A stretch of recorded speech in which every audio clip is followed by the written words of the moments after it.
lumalabas yung basura. So, dyan yan siya pumupunta. Pag low tide yan, then talaga lahat. So, ang basura dito sa mini forest, dito yan tatakbo lahat.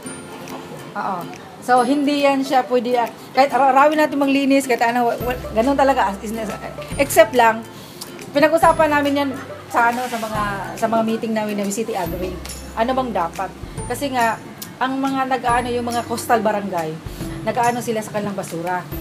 So, hindi natin, may mga ano kasi, lalo na yung sa mga waste management ng malaking kumpanya, like SM. Yung mga waste management nila, pag ang ano nila, yung mga ano nila, tinatakbo dito. Pag nagbaha, isasabay nila yan sa tubig, papuntang dagat.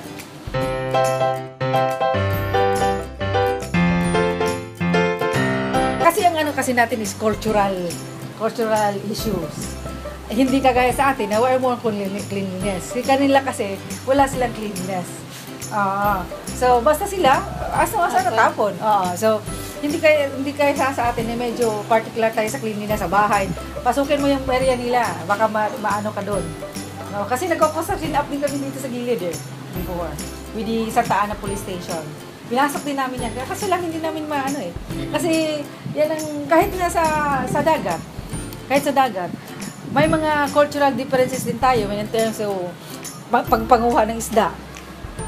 Mas effective ang mga badyaw pagkuha ng isda. Yung mga iba naman, hindi sila effective. They go for dynamite fishing. Yung mga badyaw naman, may mga ano na, kahit pagsabihan mo na, bawal dito, bawal doon, hindi sila maintindihan kasi nga, we have 10 coastal fish sanctuary dito sa 26 coastal barangay.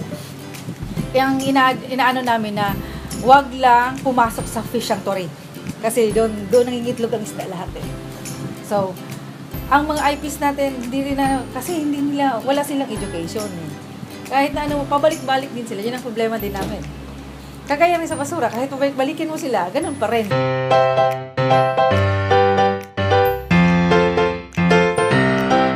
Project, alam mo yung project natin ngayon? With the coastal, may mga we have ayaw ko nag-uumpisa na sila. Ayaw ko ano yung project na yun. Yung coastal road and yung ano dito hindi bridge.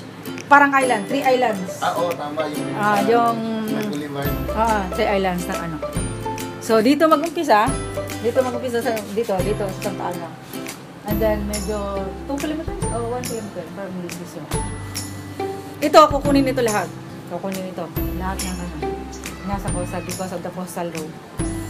Tatanggalin. Okay, tatanggalin pala ito. Pero sa Mega Harbor pa, Mega Harbor. Pero start pa lang. Mag-start pa lang this year. Baka what year pa po yung matapos ng tagal? 4 years ang contract. 4 years ang contract. 4 years ang contract.